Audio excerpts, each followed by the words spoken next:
আসসালামু আলাইকুম। ওয়ালাইকুম আসসালাম। আহ প্রিয় দর্শক, আপনারা জানেন দেশের একটা কঠিন সময়ে পার করছে রাজনীতি। আ যদিও তার কিছুটা সুবাতাস বইতে শুরু করেছে আজকে দুপুর বিকেল থেকেই। তারপরেও নানান ধরনের ষড়যন্ত্র থাকবেই, কারণ এই দেশটা পুরো ১৫ টা বছর ভারতের আ বন্দিশালায় বন্দী ছিল। যে কারণে এখানে অনেক কিছু ঘটবে, তারা এখনো করতে চাইবে। তাদের এখন প্রচুর টাকা আছে, তাদের লোকজন এখনো দেশে আছে এবং যারা আজকে বিপদে পড়েছে তাদেরকেও আমি এর জন্য দায়ী করব যে তারা এই আগাছা ঠিকমতো পরিষ্কার না করেই চেয়েছিল একটা বাগান তৈরি করতে। তো সেটা সম্ভব হয় নাই এবং আ আমাদের এই আগাছা আসলে পুরো একদম তুলে ফেলা দরকার ছিল। এখনো সুযোগ আছে, সেটা মনে হয় সম্ভব। যাই হোক, আমার সাথে গুরুত্বপূর্ণ আ ৩ জন অতিথি আছেন। জনাব ব্রিগেডিয়ার জেনারেল মোহাম্মদ হাসান নাসির, আ কর্নেল হাসিনুর রহমান এবং আমাদের সাবেক অ্যা এক তত্ত্বাবধায়ক সরকারের একজন উপদেষ্টা আছেন জনাব মোখলেছুর রহমান চৌধুরী। আ স্যার, আপনাদের সবাইকে ধন্যবাদ। ধন্যবাদ জানাচ্ছি। আ ১ম এ আমরা মনে হয় স্যারের কাছ থেকেই আসি, যেহেতু ক্যান্টনমেন্ট নিয়েই বেশি গরম।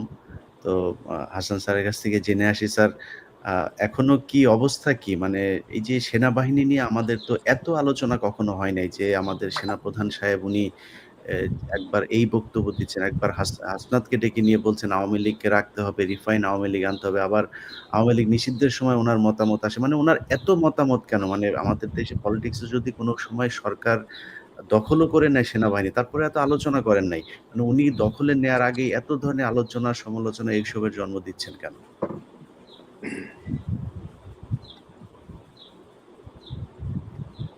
স্যার, আনমিউট করে নিন। স্যার, আনমিউট করেন স্যার। আসসালামু আলাইকুম। ইলিয়াস ভাই, আমাকে ধন্যবাদ আমন্ত্রণ জানানোর জন্য এবং দর্শক মন্ডলী যারা দেখছেন এবং ভবিষ্যতে দেখবেন। গত কয়েকদিন ধরে আর কি, গত 48 ঘন্টার উপরে একটা টেনশন চলছে সারা দেশব্যাপী। বিশেষ করে রাত হলেই এই টেনশনটা বাড়ে।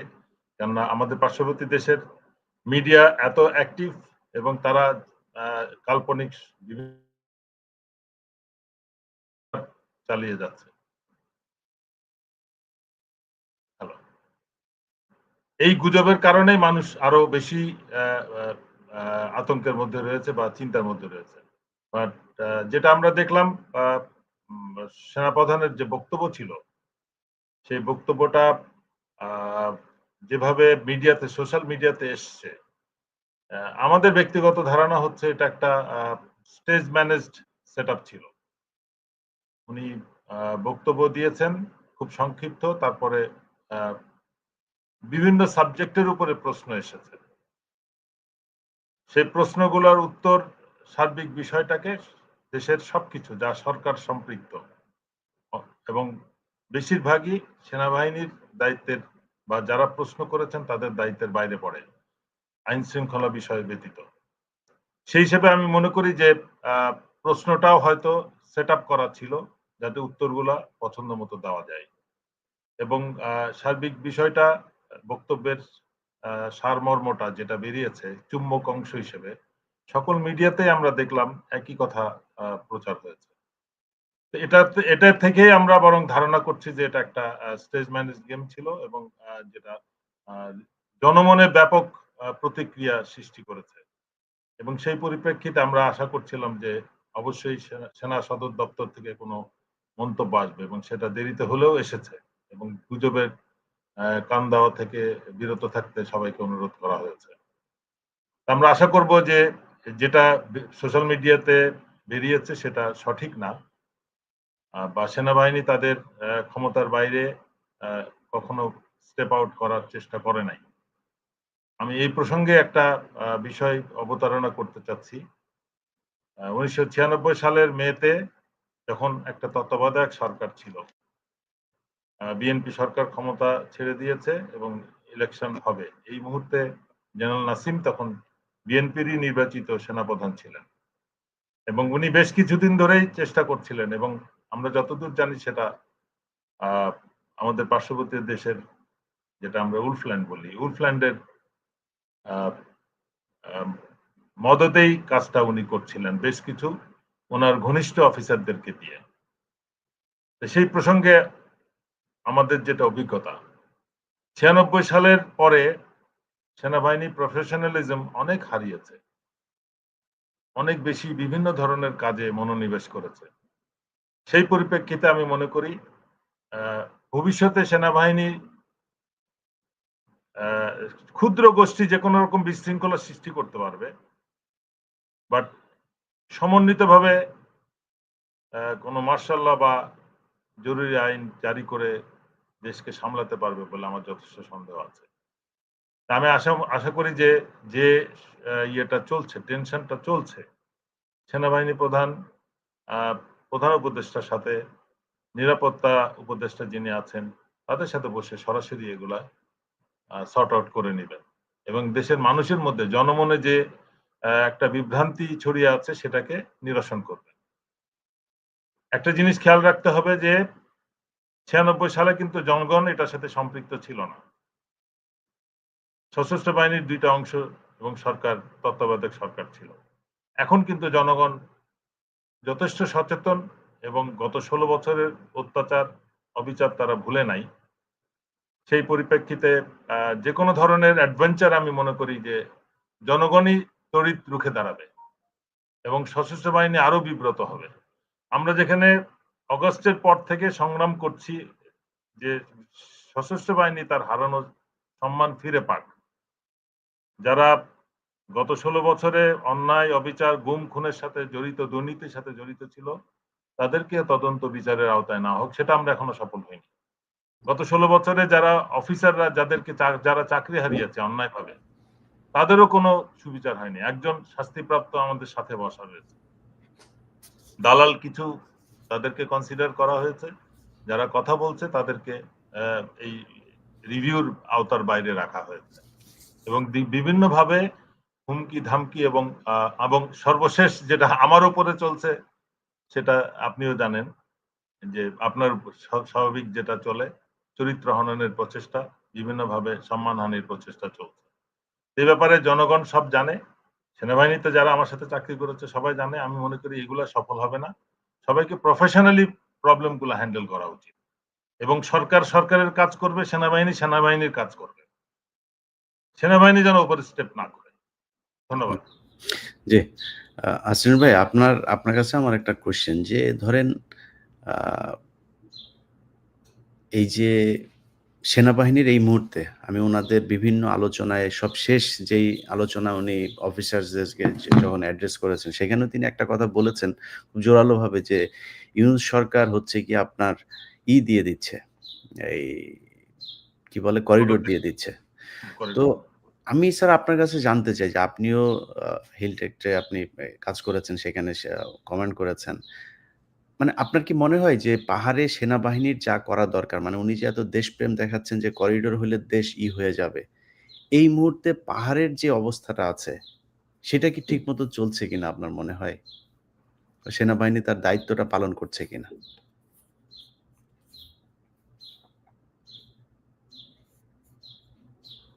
মিউট। জি, না ঠিক আছে, ঠিক আছে। এটা আমি তো বলবো নাকি? জি, জি স্যার।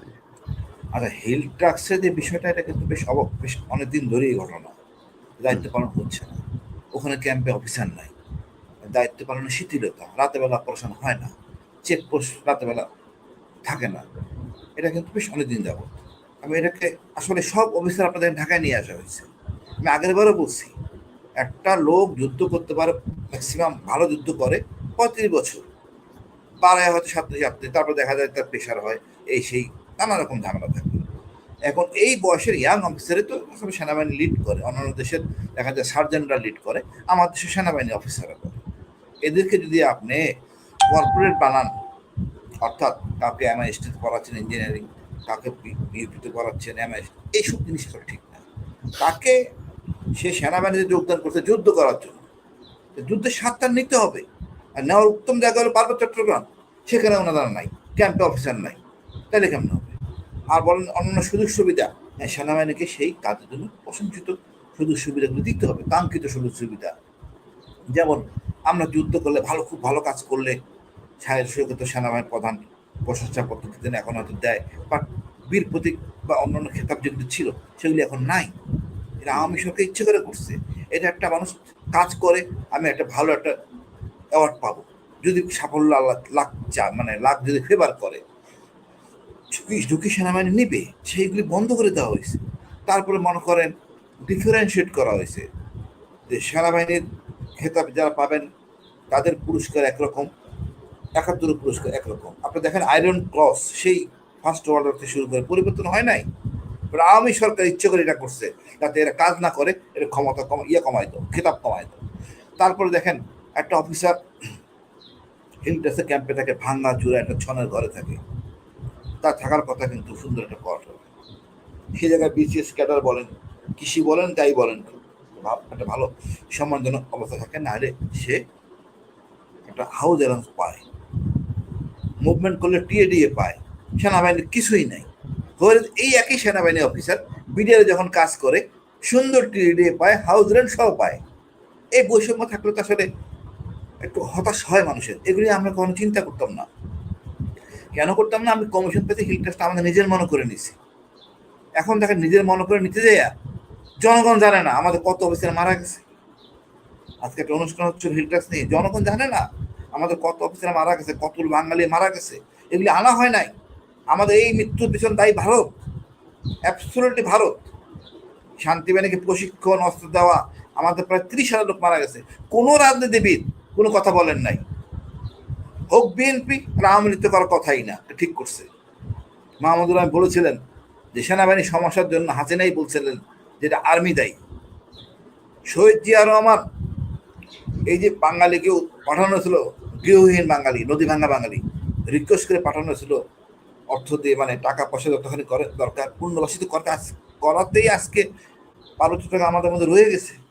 এখন কেউ পার্বত্য চট্টগ্রামে আদিবাসী না, সব বহিরাগত। সুতরাং কেউ হয়তো ৪০ বছর, কেউ ২০০ বছর, বাট কেউ এই এলাকার আদিবাসী না। এখন দেখেন অন্যান্য উপজাতিদের দেওয়া হচ্ছে, এখন চাল দেওয়া হচ্ছে, কিন্তু বাঙালিরা পাচ্ছে না। এই বর্ষার সময় বাঙালিদের কি কষ্ট ভাই বোঝাতে পারবো না। পাহাড়ে ডালে বাঙালি বসবাস করে, ওই ডিসি অফিসের ওয়ার্নিং দেবে যে ভূমিধস হবে, সবাই নামাই দিবে। এই লোকগুলি রাস্তায় রাস্তায় ঘুমাবে, দেখবেন যেটা পলিথিন নিয়ে ঘুরতেছে, আর ফরেস্টের লোকরা লাঠি নিয়ে দৌড়াতে থাকে, তার ফরেস্টে যেন নতুন করে না ঢুকে। এতো মানুষ, বাংলাদেশের নাগরিক, ও যুদ্ধ না করবে ৭১, দাদা যুদ্ধ করছে, ওর বাঁচে থাকার অধিকার আছে। কিন্তু আমরা কতটুকু করতেছি? কিছুই করিনি। মানে খুবই লজ্জা, খুবই লজ্জা। ইলিয়াস ভাই বুঝাতে পারবো না পাহাড়ে বাঙালিরা কি কষ্ট করে। আপনি বলা নাই কয়া নাই, কদিন আগে সরকার ইউপিডিএফের সাথে বৈঠক করছে। আমি এখন এই জায়গায় বলছি বিরোধিতা করি, বাট আমি মনে করি এটা দরকার আছে। জিএসএস এর সাথে করবে, ইউপিডিএফ জিএসএস ব্যালেন্স নাইলে সমস্যা। এখন পাহাড়ে তো শুধু চাকমা থাকে না, মারমা শুধু থাকে না, ত্রিপুরা থাকে না, আরো 11টা জাতি বসবাস করে। তাদের প্রতিনিধি কই? তাদের লোকজন কই? তারা তো ১ পয়সা সরকারের সুবিধা পায় না। আমি বহুবার বলছি, এই 11টা উপজাতি হারায় যাওয়া উপজাতি বলে, টংচঙ্গা, চাক, মুরং, তারপরে এই যে বলেন বোম, কুকি, এই লোকদের তো প্রতিনিধি থাকতে হবে। জনগণ জানেই না এরকম জাতি। এদের একজন প্রতিনিধি সংসদ থাকলে অসুবিধাটা কোথায়? বেতন ছাড়াই থাকবে, তার প্রতিনিধিত্ব করবে। আপনি ওন যদি না করেন, তারা কোথায় যাবে? এদের সবাইকে ওন করতে হবে, তারপরে সব স্টেক হোল্ডারতে বসতে হবে তোমাদের কিভাবে তোমাদের সমস্যার সমাধান করা যায়। আমরা তা করি না, আসলে সমস্যার সমাধান করতে চাচ্ছি না। আমি মনে করি ভাই এইদিকে একটু আসি স্যার, এইদিকে একটু আসি যে আপনি মানে এই যে সংকটটা তৈরি হইলো, ঢাকাতে যে সংকট তৈরি হইলো, এই সংকটের জন্য দায়ী কে? কি হলো বা এই হচ্ছে? সংকটের জন্য দায়ী সেনাপ্রধানের অনুসারীরা, তাদের আশেপাশের লোকগুলি এটা তাদের রং পথে গাইড করতেছে। একজন সেনাপ্রধান জানেন না, উনি সব ফেসবুক দেখেন না, তেমনও পড়েন না, ডিসকভার, তার যে সহযোগীরা আছে ভুল পথে গাইড করতেছে। আমার খেয়াল আছে স্যার 96-এ কথা বলছেন, আমি তো মিলিটারি অফিসে থাকা থেকে আমি কিন্তু খেপে গেছিলাম খালেদা জিয়ার উপরে, কেন আমার সেনাপ্রধানকে বের করে দেওয়া হলো। সত্য কথা, তা মেজর। বাট এই কাজটাকে, এটা গণতান্ত্রিক প্রক্রিয়া, এটা গ্রহণযোগ্য না। আমিও ভুল, আজকে যেটা হইতেছে এটাও ভুল। সেনাপ্রধান এইসব কথা বলতে পারেন না। উনি যদি সেনাবাহিনী প্রধান ওনার অফিসারের সাথে কথা বলেন, আমি বলবো তার ব্যর্থতা, কেন এই তথ্যগুলি বাইরে গেল। আর সে যদি নিয়ে থাকে সেটা ভিন্ন কথা, তাহলে উনি প্রচণ্ড ভুল করে ফেললেন। অর্থাৎ সেনাপ্রধান দাবি করেন একটা প্যাট্রিয়টেড আর্মি, সেটা না, তার সাথে একমত না। জনগণের পারসেপশন কি দাঁড়াইছে, আর্মির প্রতি নেগেটিভ হয়েছে লোক। আমি মনে করি সেনাপ্রধান যাই করুক, উনি 5 তারিখে এই বিপ্লবের শেষের দিকে হইলেও উনি আমাদের দলের, আমাদের বিপ্লবের সাথে ছিলেন, এই জন্যই প্রশংসিত। বাট ওনার যদি কিছু কাজ করেন যেটা রাষ্ট্র পরিচালনার ক্ষতিকর, তাহলে ভুল। সরকারের উচিত সেনাপ্রধানকে আপন করে নেওয়া, আর সেনাপ্রধানও উচিত যে সে সেনাপ্রধান, তার নিজের একক কিছু করার নাই। এই সমস্যা গত 2 দিন আগের না, এই সমস্যা শুরু হয়েছে আপনি খেয়াল করেন শাহবাগে ওই বিজয়ের পরে। বাংলাদেশ সবাই যে মানে একটা বিজয় হলো, সাফল্য হলো, সেই মানে আওয়ামী লীগের নিষিদ্ধ হলো, তারপরে যে একটা বড় খানা খাওয়া দাওয়া হলো, গরু জবাই করা হলো শাহবাগে, তখন থেকে সমস্যাটা শুরু হয়েছে। আর এই সমস্যার মূল কারণ হলো আওয়ামী লীগকে নিষিদ্ধ করো। এটা হয়তো সেনাবাহিনীর উপরে জেনারেলদের 90% কেন, আমি বলবো অন্তত 50% জেনারেলরা অখুশি। তারা তো আওয়ামী সুবিধাবাদী জেনারেল ছিল, তারপরে সামনে বিচার, নানা সমস্যায়। তো এইখানে তারা একটু অখুশি, আওয়ামী লীগ আসতে পারলো না, নির্বাচন করতে পারলো না। এতে অন্তত আমি মন খুললে হলেও কিছু করার নাই। জনগণ চায় না আওয়ামী লীগ আসবে না, আর এটাই বাস্তবতা। তারপরে দেখেন এই ইশরাক, আমাদের খোকাবাইয়ের ছেলে, তার এই বিজয়টা না উচিত হয় না, এটা বিতর্ক সৃষ্টি করছে। আমি মনে করি এই বিতর্কের জন্যই লোকজন খেপে গেছে। তারপরে যেন ওয়াকারের কথোপকথন, ভুল বোঝাবুঝি, ওইখানে মনে করেন ওই স্টেডিয়ামের ওখানে সেনাবাহিনীর ওখানে ট্রুস মুভমেন্ট, নানা রকম সমস্যা, এপিএসসি মুভমেন্ট, এগুলো নিয়ে অনেক আস্তং, মানে ওই দিন থেকে প্রায় 7-8 দিন এই ভুয়া রিউমার চলতেছিল। ভারত খুশি হচ্ছিল। তা আমরা এমন কোনো সুযোগ দিব না। সেনাবাহিনীকে বিতর্ক করার অবকাশ কারো নাই, সেনাপ্রধানেরও নাই। সেনাবাহিনী দেশের সার্বভৌমত্বের প্রতীক, বাট আনুগত্য করে চলতে হবে। উভয়ের সাথে বিশাল গ্যাপ। এই গ্যাপের জন্য দায়ী আমাদের হাসান হাফিজ স্যারের কোর্সমেট জেনারেল হাফিজ। এই গ্যাপ হওয়ার কোনো স্কোপ নাই। জেনারেল হাফিজ যদি ডাকতেন সেনাপ্রধানকে দিকে আসো, এইগুলি কাভার আপ করে এগুলি করো, উনি করেন নাই। তো ওনার কাজটা কি? উনি সকল সমস্যার স্রষ্টা। নাহলে তো মানে প্রধান উপদেষ্টা খুব ব্যস্ত মানুষ, ডিফেন্স মিনিস্টার, উনার প্রধান হাতে এত সেনাপ্রধান, উনি সাথে নিয়ে উনি চলবেন, উনি চলেন নাই।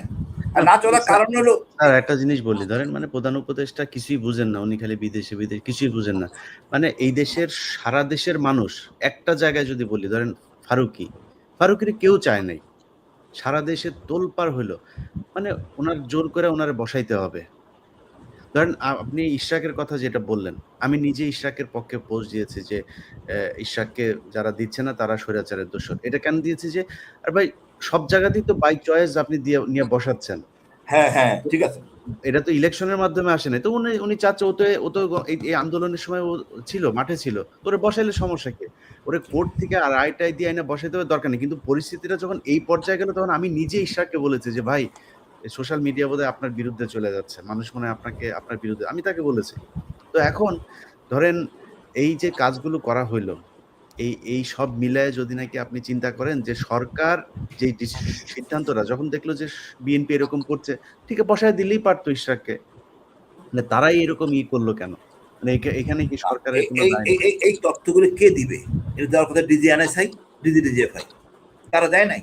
এখন এদের যে কাজ আছে, আগে কি হইতো ভাই, সকালবেলা ডিজিএফআই কাজ মানে হাসিনারে কল দিত, একটা ভালো একটা সংবাদ শোনাইতো, তারপরে কাজ শুরু হইতো। আর কোনো কাজ নাই, কারণ তো নিজেদের পেশাগত কাজ করেন নাই। আজকে জিজ্ঞেস করে সীমান্তের 10 মাইল বাইরে কোন কোন মসজিদ আছে, কোন কোন জনগোষ্ঠী আছে, কিছু বলতে পারবে না। আমরা তো এই বাহিনীকে কাজে লাগাই নাই, ব্যক্তিগত লাঠিয়াল হিসেবে কাজ করেছি আমরা ডিজিএফআইকে, এনআইসিকে। এখন এই জায়গা থেকে সরে যান, ডক্টর ইউনূস মনে করতেছেন আমি আমার কাজ করবো, ডিজিএফআই কাজ করবে। আসলে সেটা হয় না এত বছর, একটা প্র্যাকটিস।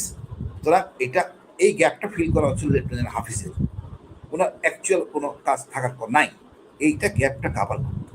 ডিজিএফআই যদি সবসময় হাফিজের কাছে যাইতো, এখন তো নিরাপত্তা উপদেষ্টা চলে আসছে, উনি দায়িত্ববান, ওনার কাছে দায়িত্ব হবে, আনুগত্য মানতে হবে। এর মধ্যে বিতর্ক, অনেকে মানতে রাজি না, আমাদের অনেক ভাই কোর্সমেটরা জেনারেল সিভিলিয়ান কি বুঝে, আরে সিভিলিয়ান কি বুঝে মানে এই যে নোশানগুলি এটা খুব খারাপ। ওই ভদ্রলোক অনার্সে ফার্স্ট ক্লাস ফার্স্ট দেখেন, সব জায়গায় ফার্স্ট, ওনার বিশেষ ক্যাডারে উনি ফার্স্ট। উনি যদি মমতাজ হইতো তখন তো সবাই মানতো ভাই, মমতাজ হলে কিন্তু আজকে কোনো সমস্যা থাকতো না। এখন মমতাজ নাই, ওনারে এই মানে খলিল সাহেবকে মানবেন না, এটা কথা হলো না। এমনও দায়িত্ব দেওয়া হয়েছে, দায়িত্বকে আমরা অ্যাসিস্ট করবো, এই অ্যাসিস্ট করলে আজকে ভুল বোঝাবুঝি হইতো না, ওয়াকারও আজকে এই কাজগুলি করতো না, আমরা আজকে বিব্রত করতাম না। আমার মনে হয় এই সমস্যাটা সমাধান হবে, এই জিনিসটা কাভার আপ করবেন যাতে আমরা দেশটাকে কাঙ্ক্ষিত জায়গায় নিতে পারি ভাই। জি, স্যার আপনার কাছে যাই। আপনি তত্ত্বাবধায়ক সরকারের সাবেক প্রেস সেক্রেটারি ছিলেন, এরপরে অ্যাডভাইজার হয়েছিলেন। তো কি দেখছেন, মানে আমরা যদি বঙ্গভবনের অর্থাৎ যমুনার কথা যদি জানতে চাই, মানে সেইখানের সবকিছু কি ঠিকঠাক চলছে কিনা? আমাদের মনে আছে যে 111-এর একেকজন উপদেষ্টা মানে বাঘের মতো ছিল। আমি সেটা ভালো করেছে খারাপ করেছে আমার জানা দরকার, কিন্তু একেকজন বাঘের মতো ছিল। তাদের মানে একটা মন্ত্রণালয়ে তাদেরকে পাত্তা দিত। কিন্তু এখনকার অনেক উপদেষ্টাদেরকে দেখি সচিবরা পাত্তা দেয় না, উপদেষ্টারা অসহায়ের মতো কথা বলে। নানান দিকের মানে একটা জায়গায় পুলিশের আপনি যদি দেখেন আইজিপির এক ওসিকে সরানোর ক্ষমতা আইজিপির নাই। বিভিন্ন দিকে এই যে ক্ষমতাকে করে দেয়া, আপনার মানে ডিস্ট্রিবিউট করা, এটা আপনি আগের যে সরকার ছিল তার সাথে কোনো বর্তমান তত্ত্বাবধায়ক সরকার যদি বলি বা নিরপেক্ষ সরকার যেটা বিপ্লবী সরকার, কোনো পার্থক্য দেখছেন কিনা, ভুল দেখছেন কিনা? ধন্যবাদ জনাব ইলিয়াস হোসেন এবং আজকে এই অনুষ্ঠানের সহ আলোচক ব্রিগেডিয়ার হাসান নাসির এবং কর্নেল হাসিনুর রহমানকেও ধন্যবাদ জানাই। আজকে আমাকে যে প্রশ্নগুলো আপনি করেছেন আমার মনে হয় আমার জন্য এটাই ভালো, এবং তারা যেহেতু দুজনই সেনাবাহিনীতে ছিলেন তাদের বক্তব্য একাডেমিক্যালি তারা বলছেন, সেই হিসেবেই থাকাই ভালো। ধন্যবাদ। আমি মনে করি এই বিষয়টা উত্তর এভাবে দেওয়া দরকার যে আপনার প্রশ্নের মধ্যে উত্তর আছে। উত্তরটা হচ্ছে এরকম যে বর্তমান সরকারের যে উপদেষ্টা আছেন বেশিরভাগ অভিজ্ঞতাহীন, এবং এর আগের যে সরকারগুলোর সাথে আপনি যদি তুলনা করেন, বিচারপতি শাহাবুদ্দিন আহমেদের সরকার এবং কি বিচারপতি লতিফুর রহমানের সরকার, বিচারপতি হাবিবুর রহমানের সরকার, যে কেয়ারটেকার গভর্নমেন্টগুলো বা ইন্টারিম গভর্নমেন্ট ছিল, প্রথমে যে বিচারপতি শাহাবুদ্দিন আহমেদ 1991 সালে যে গভর্নমেন্ট পরিচালনা করেছিলেন সেটা অন্তর্বর্তীকালীন সরকার ছিল বর্তমান সরকারের মতো, এবং সর্বশেষ ইভেন 111 যে সময়ে জেনারেল মঈন আহমেদ আমাদের কাছ থেকে ক্ষমতা দখল করেছিলেন, তারপর আমি বলবো আপনার সাথে একমত হয়ে যে সেই সরকারের উপদেষ্টারাও যথেষ্ট যথেষ্ট আপনার ভূমিকা রেখেছিলেন এবং আইন শৃঙ্খলা ঠিক করে রেখেছিলেন এবং মানুষ বাঘের মতো ভয় পাচ্ছিল। কথাগুলো সত্য সত্য কথা বলতে হবে। আজকে আমাদের আলোচনার মধ্যে ব্রিগেডিয়ার হাসান নাজির বলেছিলেন যে আমরা 1996 সালের 20 মে যে একটা ব্যর্থ অভ্যুত্থান অ্যাবর্টিভ কু যেটা হয়েছিল তার উপরে আমরা বেশিরভাগ আলোচনা করব, এবং মাত্র 4 দিন আগে 20 মে আমরা পার করেছি। এরপরে বাংলাদেশে আমি একটা জিনিস এই প্রসঙ্গে বলা প্রয়োজন মনে করি যে সশস্ত্র বাহিনী বাংলাদেশ আর্ম ফোর্সেস যে ভূমিকা আমাদের মুক্তিযুদ্ধে বা স্বাধীনতা যুদ্ধে রেখেছে, পরবর্তীকালে রেখেছে, প্রত্যেক সরকার পরিবর্তনে ভালো এবং মন্দ, কখনো কখনো ভালো কাজে কখনো মন্দ কাজে বা খারাপ কাজে সেনাবাহিনী ব্যবহৃত হয়েছে বা সেনাবাহিনীর কমান্ডাররা এর মধ্যে যুক্ত হয়েছেন। সেই হিসেবে আমরা যদি ধরে নেই 1971 সালে জেনারেল মোহাম্মদ আতাউর গনি উসমানী বাংলাদেশের প্রথম জেনারেল, সর্বাধিনায়ক, স্বাধীনতা যুদ্ধের সর্বাধিনায়ক, বাংলাদেশের মুক্তিযুদ্ধের সর্বাধিনায়ক, শুধুমাত্র সেনাবাহিনীর বা সশস্ত্র বাহিনীর সর্বাধিনায়ক না। এখানে ভুল বা শুদ্ধ হয়েছে এটা বলার সুযোগ না, এই কারণে যে তখন আমরা হেফাজত ওয়েতে আমরা স্বাধীনতা যুদ্ধ শুরু করেছিলাম এবং জেনারেল উসমানীকে এটা কনফার করা হয়েছিল। অস্থায়ী সরকার 1971 সালে মুজিবনগরের আমর কানুন থেকে তাকে মুক্তিযুদ্ধের সর্বাধিনায়ক, মুক্তি বাহিনীর সর্বাধিনায়ক তাকে করেছিল, এবং তার সমস্ত মুক্তিযুদ্ধ সার্টিফিকেটগুলোতে এইভাবে ছিল, আছে পুরোনো সার্টিফিকেটগুলোতে। তো সেই সময় 71 সালে 11টা সেক্টরে বাংলাদেশকে ভাগ করা হয়েছিল। তেলিয়াপাড়াতে সেক্টর কমান্ডারের মিটিং করে জেনারেল উসমানী যেভাবে বাংলাদেশ স্বাধীনতা যুদ্ধে দায়িত্ব নিয়েছিলেন, সেটা ভারত যদি আমাদের সহযোগিতা নাও করতো, একটু সময় বেশি লাগতো, বাংলাদেশ স্বাধীন হতো। কথাটা ফ্রেম করার জন্য সংক্ষেপে নিয়ে যাচ্ছি। এরপর 1975 সালে বাংলাদেশ সেনাবাহিনীর যে ভূমিকা এবং বাংলাদেশ সেনাবাহিনী বিদেশি আগ্রাসন থেকে বাংলাদেশকে রক্ষা করলো। তারপরে আপনি চলে আসেন 1990 সালে, যে সেনাবাহিনীর প্রধান জেনারেল হোসেন মোহাম্মদ এরশাদ 15 বছর ক্ষমতা থাকার পর যখন আন্দোলনের মাধ্যমে 1987 সালে সরকার পরিবর্তন হলো না, যেহেতু সেনা প্রধান বা সেনাবাহিনী সরকারের পক্ষে ছিল, যখন সেনাবাহিনী এবং সেনা প্রধান 1990 সালে জেনারেল নুর উদ্দিন খানের নেতৃত্বে সরকারের পক্ষ থেকে সাপোর্ট উইথড্র করলো, উইথড্র করার পরে সরকার পরিবর্তন হয়ে গেল। আমরা সেই সময়ে কাছাকাছি আন্দোলনে ছিলাম, আমি এটাও শর্ট করছি। এরপরে আমরা যদি 96 সালের 20 মের যে কু হয়েছিল, যে কুয়েতে জেনারেল আবু সালেহ মোহাম্মদ নাসিম বীর বিক্রম, তার সাথে আমার ব্যক্তিগত সম্পর্ক ভালো ছিল, কিন্তু তিনি একটা কথা আমাকে প্রায়ই বলতেন বঙ্গভবনে বিভিন্ন রিসেপশনে, স্বাধীনতা যুদ্ধ বিজয়, স্বাধীনতা দিবস, বিজয় দিবস সহ বিভিন্ন অনুষ্ঠানে বলতেন যে I will be another Zia Rahman. আমি বলতাম তাকে যে আপনি আনাদার জিয়া রহমান হবেন কি হবেন না, অনলি আল্লাহ নোজ। বিষয়টা হচ্ছে যে এখানে এইভাবে আপনি কথাগুলো পাবলিক মিটিং এর পুরো, আমি তো একা কথাগুলো বলছি আপনাদের কয়েকজনকে, আমি এইভাবে না বলাই ভালো। অর্থাৎ একটু আগে ব্রিগেডিয়ার হাসান নাসির বলছিলেন যে 96 সালের 20 মের কুর আগে কিন্তু জানাজানি হয়ে গেছিল অনেক আগে থেকেই। এমনকি টিএনটির চেয়ারম্যান জেনারেল নাসিমের মামা এম এ চৌধুরীকে বেগম জিয়ার হাত দিয়ে, প্রধানমন্ত্রী বেগম জিয়ার হাত দিয়ে সেখানে বসানো হয়েছিল। কেন? তার হাত দিয়ে টেলিফোন ইন্টারসেপ্ট করা হবে গুরুত্বপূর্ণ লোকদের, সেটা করা হয়েছিল। এবং আমি সেদিন দৈনিক দিনকালে ব্রিগেড জেনারেল নাসিমের যে কথোপকথন, বাংলাদেশের কোনো পত্রিকা সেদিন সাহস করে নাই, আমরা সেদিন সেই পত্রিকাতে জেনারেল নাসিমের ক্যাসেট কেলেঙ্কারি প্রকাশ করেছিলাম, আমাদের বোমা মেরে অফিস উড়িয়ে দেওয়ার হুমকি দেওয়া হয়েছিল, সেটা ফেস করেছিলাম আল্লাহ রহমতে। যাই হোক, বিএনপিকে বলা হয়েছিল, এবং জেনারেল নুরুদ্দিন খান যখন সেনাবাহিনী প্রধান ছিলেন, 49 জন ব্রিগেডিয়ার কর্নেলের চাকরি চলে যায়। নুরুদ্দিন খান গলফ ক্লাবে গলফ খেলেন, তাদেরকে অফিসাররা ফোন করে বলেন, জেনারেল নুরুদ্দিন খানকে অফিসাররা ফোন করে বলে, স্যার আমার তো চাকরি নাই। বলে কি বলো? আমি তো জানি না, ফাইল তো আমার মাধ্যমে আসে নাই। জেনারেল নাসিম তখন ডিজি ছিলেন, তাকে এতই বিশ্বাস করা হয়েছিল, তার মাধ্যমে সব ফাইল যেত, তিনি এইভাবে ফাইল সাইন করে নিয়ে আসতেন।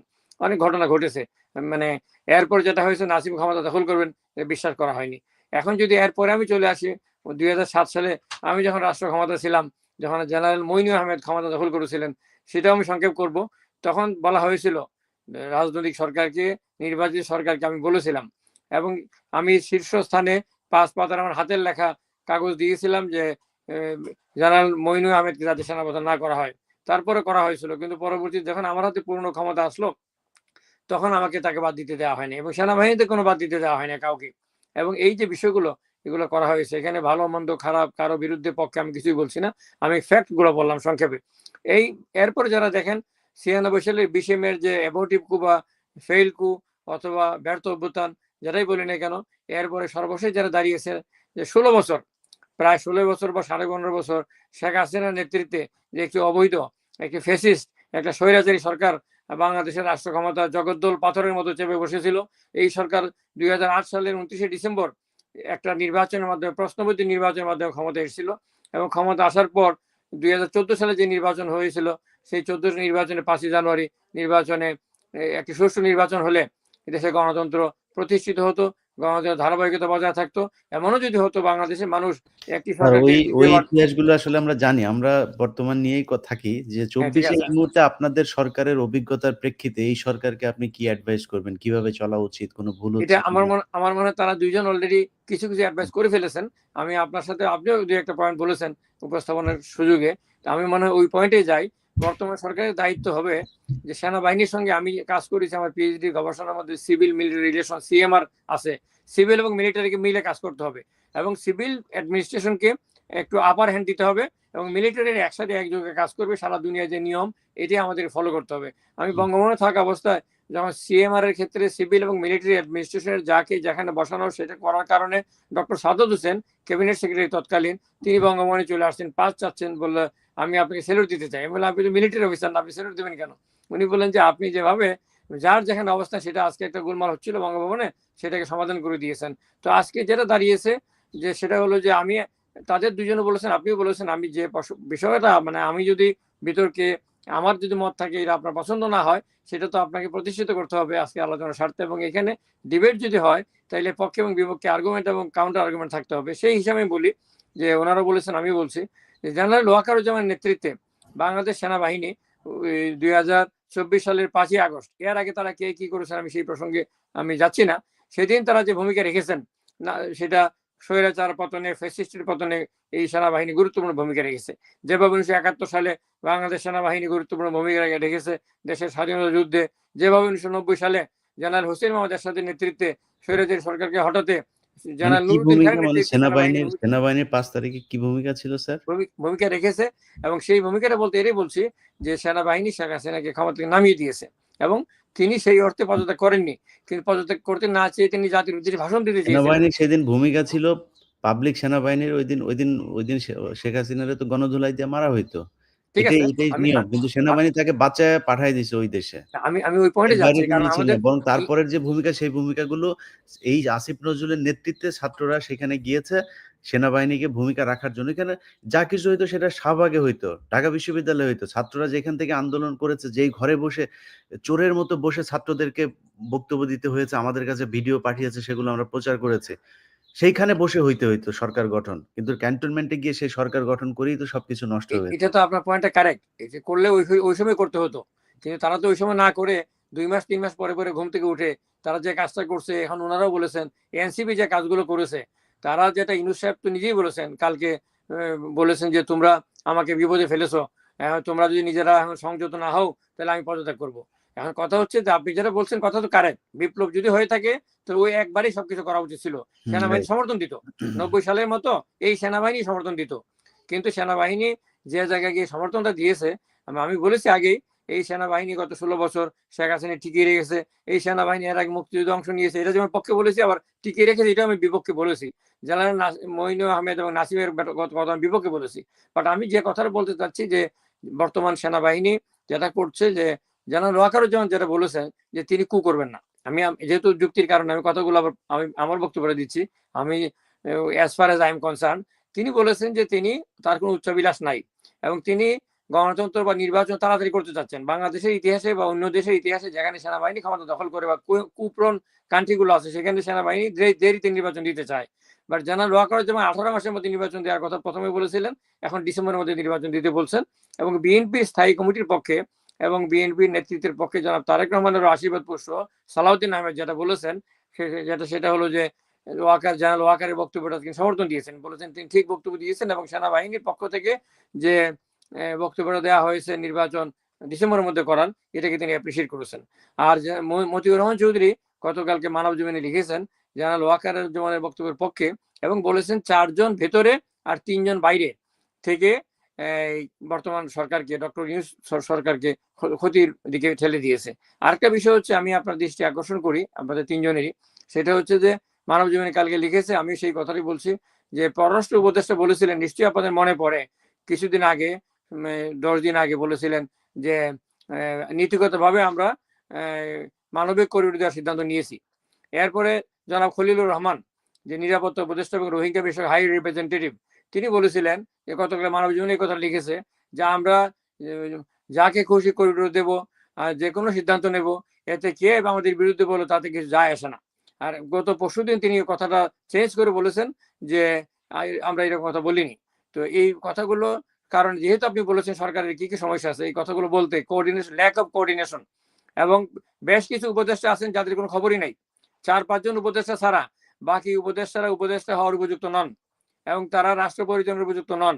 এবং ধরে এসে যদি আমি বিভিন্ন ব্যাকগ্রাউন্ড থেকে, লোকাল ব্যাকগ্রাউন্ড থেকে, আমার এরিয়ার ব্যাকগ্রাউন্ড থেকে, তারপরে আমার বিভিন্ন নন গভর্নমেন্ট অর্গানাইজেশনের কারণে, বিভিন্ন কারণে আমি যদি তাদেরকে করি, এখনো সময় আছে, আপনি এগুলোকে সেটে ফেলুন, আপনি রিসাবল করুন, রিসাবল করে যোগ্য অভিজ্ঞ বাংলাদেশের রাষ্ট্র ব্যবস্থা বর্তমানে এমন একটা অবস্থা আমরা দাঁড়িয়ে আছি, সেখানে সিএমআর একসাথে কাজ করতে হবে, সিভিল মিলিটারি রিলেশন। ইন্ডিয়া আমাদের উৎপত্তি লেগে আছে, ভারতীয় গোয়েন্দা সংস্থা র আমাদের উপর যে কোনো সময় হামলা করার জন্য রেডি হয়ে বসে আছে।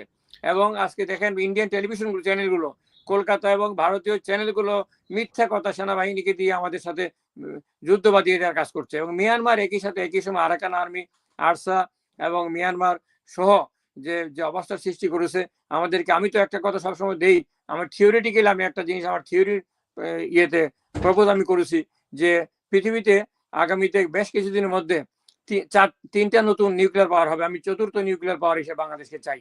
কেন চাই? বাংলাদেশের ডিটারেন্ট হবে নিউক্লিয়ার পাওয়ার, এবং সৌদি আরব এবং ইরান দুইটাই নিউক্লিয়ার পাওয়ারের দ্বার প্রান্তে আছে এবং ব্যালেন্স, চেক অ্যান্ড ব্যালেন্সে দুইটাই নিউক্লিয়ার পাওয়ার হয়ে যাবে। যেভাবে ইন্ডিয়া এবং পাকিস্তান একই সাথে চেক অ্যান্ড ব্যালেন্সের জন্য নিউক্লিয়ার পাওয়ার জন্য হলো পৃথিবী মেনে নিয়েছিল, একইভাবে টার্কিও নিউক্লিয়ার পাওয়ার কাছাকাছি আছে, যদিও টার্কিতে আমেরিকান ঘাঁটি আছে, কাতারে আমেরিকান ঘাঁটি আছে।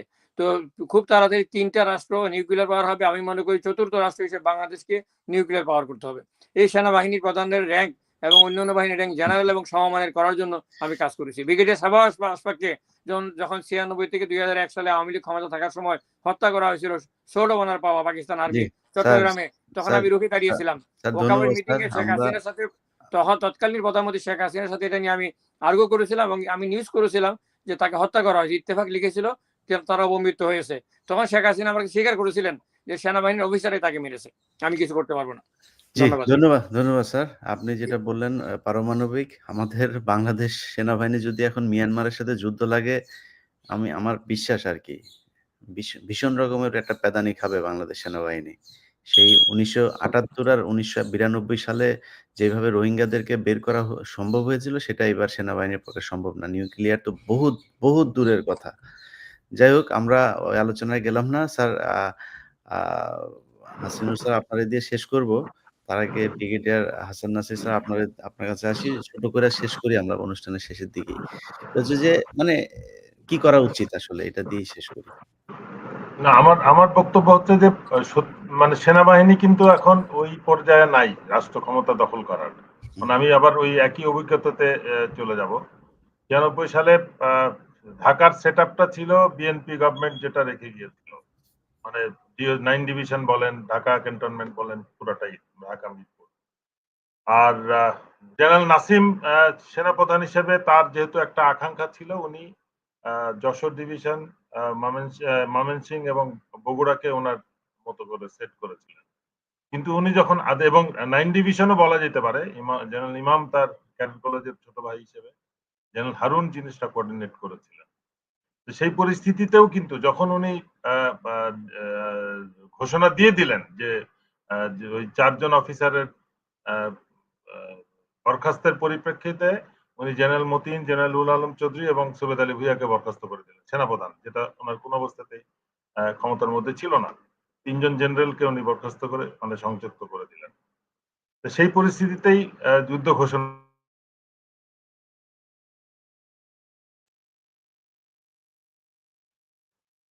তখন আমরা দেখলাম যে যশোর ডিভিশনে শুধু আদেশটা জারি হয়েছে। সারা দিন ধরে চেষ্টা করার পরে জেনারেল ইব্রাহিম শুধু একটা আদেশ জারি করতে পেরেছিলেন যে উনি ঢাকার দিকে মার্চ করবেন। বগুড়ার থেকে একটা রিকগনাইজেন্স পার্টি 19 তারিখ রাত্রে বের হয়েছে, ঘাটে আরিচা ঘাটে ওই নগরবাড়ি ঘাটে এসেছিল।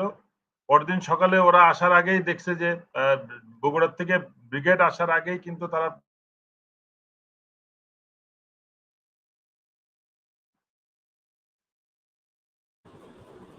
আর ময়মনসিংহ থেকে যখন শুরু করে তখন 9 ডিভিশন থেকে একটা সিদ্ধান্ত আসে যে আমাদেরকে বলা হয় এটাকে রেজিস্ট করতে।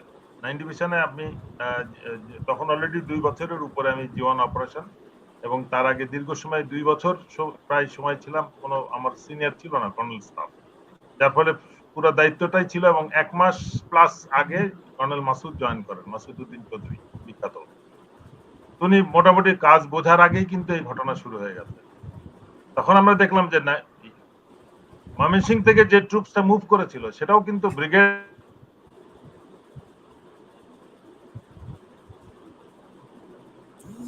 খুব কম সংখ্যক উনি ট্রুপস নিয়ে মুভ করতে পেরেছিলেন, ব্রিগেডে জিল্লু রওনা হয়েছিল।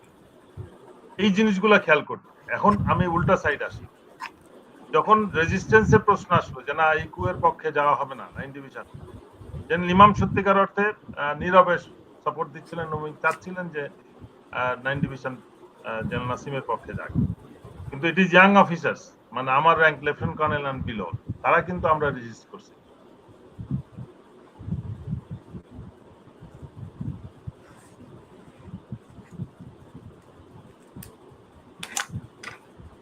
আপনার কানেকশন বোধহয় মাঝে মধ্যে একটু সমস্যা হচ্ছে। ঢাকাতেও একই কাহিনী।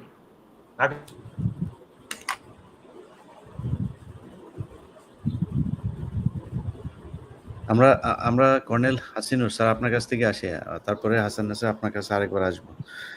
স্যার আপনারে দিয়ে শেষ করি এইটা যে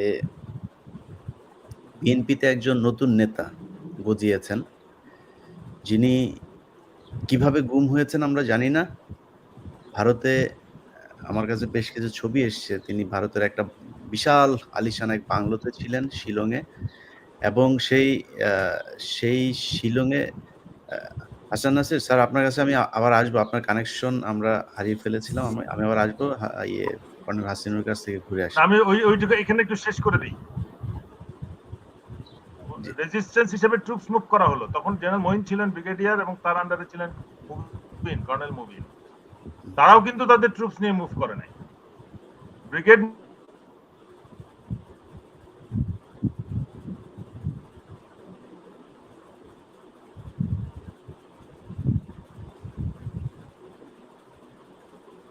মানে after 3-4 hours effort general Moin তখন অনলি 79 ট্রুপস নিয়ে গাজীপুর গেছিল।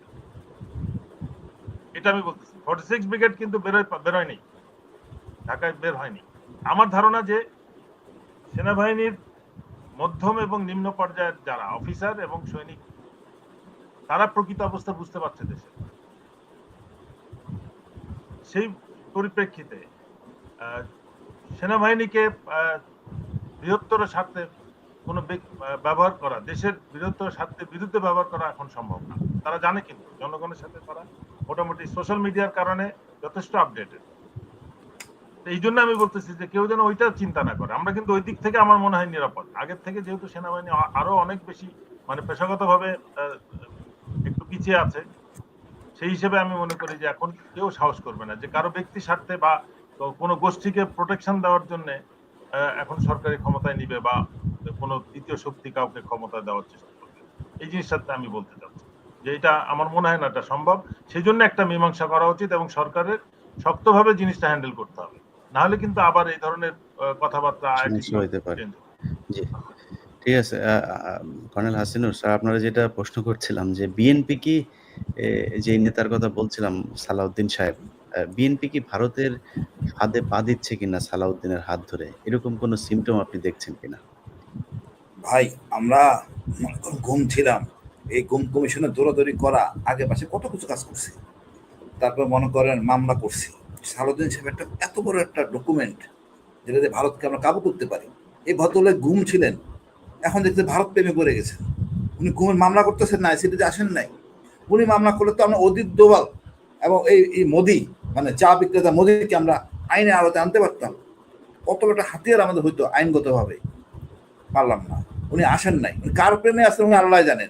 আমি মনে এই ভদ্রলোক সালাউদ্দিন সাহেব বিএনপিকে ডুবাবেন উনার আশকারা পায়ে, বা উনার মনে করলো উনার মানে আশকারা পেয়ে আমাদের সেনাপ্রধান ডাইনামে কথা বলতেছে। সত্য কথা, সেনাপ্রধান কিন্তু অত খারাপ না, এবং সে হ্যাঁ ব্যাকগ্রাউন্ড খারাপ ছিল, এখন সে কিন্তু আমাদের সাথে এক হয়ে গেছে, তাকে আপন করে নিতে হবে।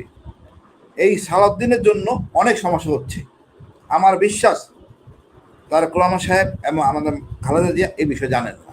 এই ভদ্রলোক নিজের সুবিধার জন্য এই কাজগুলি করতেছেন। আমার মনে হয় তাহলে আমরা একটা বিজয় আমাদের ভাই, এটা সংস্কার একটা খবর ছড়িয়েছিল যে সালাউদ্দিন সাহেব ওনার কাছে গিয়েছিলেন, এটা কি সত্যি নাকি স্যার? হ্যাঁ সঠিক তো।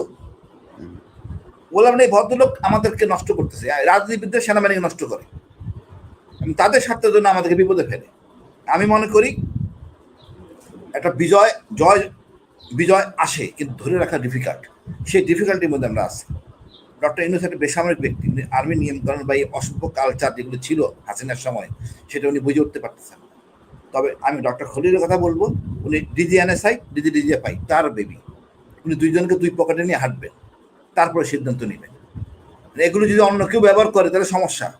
আর সেনাপ্রধান বলবো, আপনি সম্মানের জায়গায় আছেন, উপদেষ্টাদের সাথে মিশে আমাদের একটা বিশাল নদীতে আমরা ঝাঁপায় পড়ছি, বিশাল একটা যুদ্ধ। এই যুদ্ধটা সাঁতরে পার হইতে হবে, ইনশাল্লাহ আমাদের বিজয় হবে।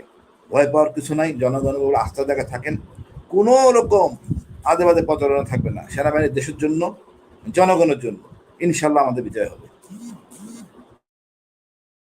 ইনশাল্লাহ স্যার। জি, তো আমাদের দেশের সরকার এবং যারা এখন দেশ চালাচ্ছেন এবং যারা সামনে রাজনীতি ক্ষমতায় আসবেন, আজকে এটা দেখে খুব ভালো লেগেছে যে বিএনপির যে প্রতিনিধি দল আজকে সংবাদ সম্মেলনে মিডিয়ার সামনে কথা বলছিলেন, সেখানে ডক্টর মোশাররফ এসছেন এবং অন্য নেতারা এসেছেন, সালাউদ্দিনকে সেখানে রাখা হয় নাই।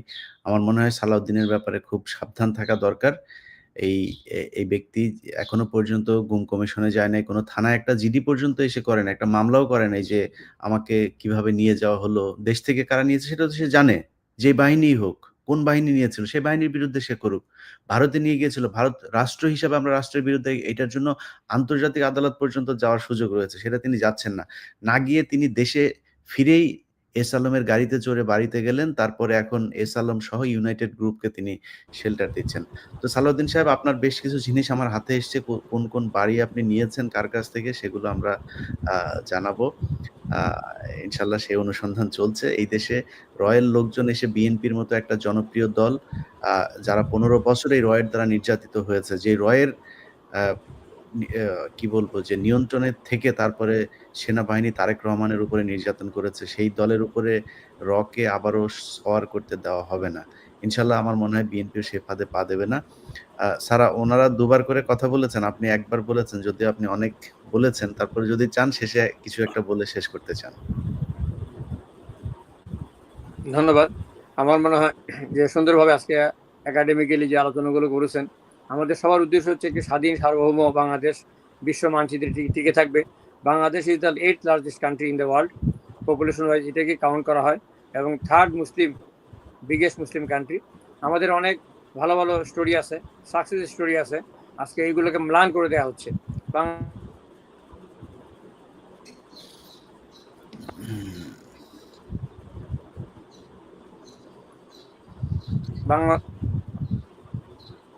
বাংলাদেশ গার্মেন্টস, টেক্সটাইলে আজকে ওয়ার্ল্ডের মধ্যে আমরা টপে আছি। ইউনাইটেড নেশনস পিস কিপিং আমরা টপে আছি।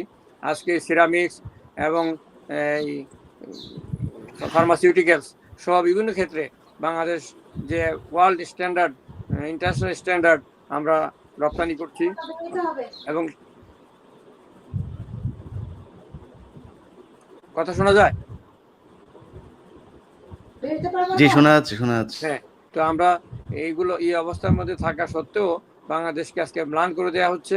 বাংলাদেশের সামনে যে সুযোগ আছে এটাকে কাজে লাগানোর জন্য professor doctor Yunus, Nobel laureate, বাংলাদেশের বর্তমান চিফ অ্যাডভাইজার, তার নেতৃত্বে এবং সেনাপ্রধান জেনারেল ওয়াকারুজ্জামানের নেতৃত্বে সিভিল এবং মিলিটারি যে রিলেশন, সেটাকে কাজে লাগিয়ে আমরা আজকে আমাদের পার্শ্ববর্তী দেশ আমাদের স্বাধীনতা সার্বভৌমত্ব খর্ব করার জন্য, ক্ষুণ্ণ করার জন্য তারা যে ধরনের পদক্ষেপ নিচ্ছে এটাকে মোকাবেলা করার জন্য ঐক্যবদ্ধভাবে আমাদের সামনে এগিয়ে যেতে হবে।